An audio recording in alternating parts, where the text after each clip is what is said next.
Assalamualaikum warahmatullahi wabarakatuh. Perkenalkan, kami dari kelompok A yang beranggotakan 1.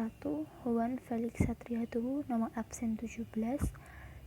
Laili Kusnadamayanti nomor absen 20, 3. Linda Kurnia Hidayati nomor absen 21, dan 4. Sydney Karimata Nisa nomor absen 32.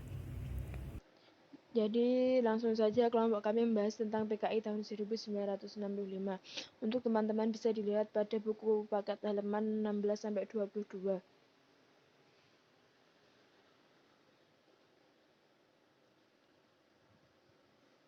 Langsung saja, peristiwa PKI Madiun 1965, penggerak konflik, tokoh penggerak konflik organisasi yaitu PKI dan Angkatan Darat atau non-PKI.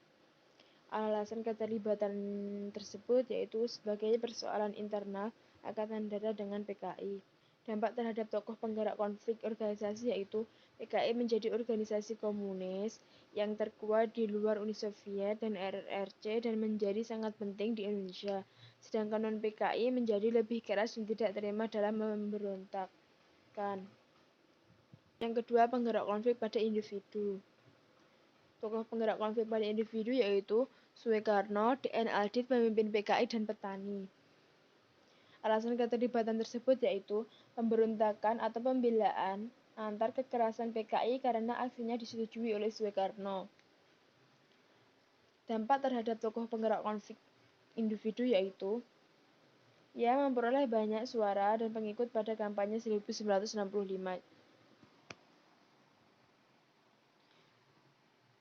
Yang kedua, pereda konflik. Tokoh yang meredakan konflik yaitu pada organisasi yaitu Panglima Komando atau Angkatan Darat, golongan PKI, para petani, dan para santri. Alasan keterlibatan tersebut yaitu terjadinya perlawanan terhadap aksi sepihak dan terjadinya simpang siur antara keduanya semakin memanas. Dampak terhadap tokoh pereda konflik organisasi yaitu semakin kuatnya perlawanan antar pihak. Pertentangan antara Angkatan Darat dan PKI pun telah sedemikian panasnya. Pereda konflik untuk individu yaitu Jenderal Mayor Soeharto. Alasan keterlibatan tersebut yaitu dapat mengambil alih dan setia pada Pancasila untuk mengajak para non-PKI untuk bersatu dan merampas PKI. Dampak terhadap tokoh mereda konflik individu yaitu semakin dihormati dan menjadi Ketua Angkatan Darat. Jalannya konflik pada PKI tahun 1965. Awal konflik, PKI berhasil ikut dalam kegiatan partai politik dan berhasil mempengaruhi rakyat Indonesia dengan tipu dayanya.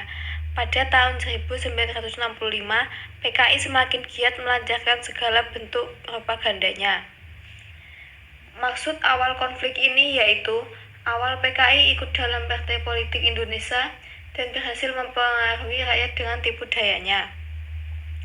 Puncak konflik, adanya isu Dewan Jenderal hanyalah sebuah isu yang tidak terbukti kebenarannya yang dihembuskan oleh PKI itu sendiri untuk menuduh beberapa Jenderal TNI AD yang diisukan oleh PKI akan melakukan kudeta terhadap pemerintahan Soekarno. Maksudnya yaitu pada saat itu banyak sekali isu-isu yang tidak terbukti kebenarannya yang dibuat oleh PKI untuk menuduh anggota TNI AD yang diisukan akan melakukan kudeta terhadap pemerintahan Soekarno. Akhir konflik, penyelesaian G30 SPKI dilakukan melalui Mahmilub yang mengadili anggota Angkatan Bersenjata Republik Indonesia dan tokoh PKI yang terlibat. Namun, penyelesaian juga dilakukan dengan cara di luar hukum. Orang yang selamat dari pembantaian PKI kemudian dibuang sebagai tahanan politik. Pada bagian ini dijelaskan sedikit bahwa penyelesaian G30 SPKI juga dengan cara di luar hukum. Dampak terhadap masyarakat sekitar. Dampak di sini ada 4. Yang pertama, peristiwa gerakan 30 SPKI atau bisa disebut dengan gerakan 30 September 1965 mengakibatkan ketakutan pada warga masyarakat yang pernah berhubungan dengan organisasi-organisasi PKI atau Partai Komunis. Dan yang kedua, adanya suasana yang mencekam karena penangkapan beberapa warga Kelurahan Wungu oleh intel pemerintah. Dan yang ketiga, warga yang dulunya pernah menjadi anggota PKI banyak yang meminta perlindungan kepada kepala desa. Yang keempat, munculnya perasaan takut warga masyarakat Kelurahan Wungu sejak tahun 1965 sampai 1998 yang disebabkan oleh trauma akan peristiwa penangkapan beberapa warga masyarakat. Selanjutnya, dampak terhadap tokoh yang terlibat dalam konflik. Akibat peristiwa G30 SPKI ini, ada dampak yang dirasakan oleh Presiden Soekarno-Hatta, yaitu hilangnya wibawa di mata seluruh rakyat Indonesia.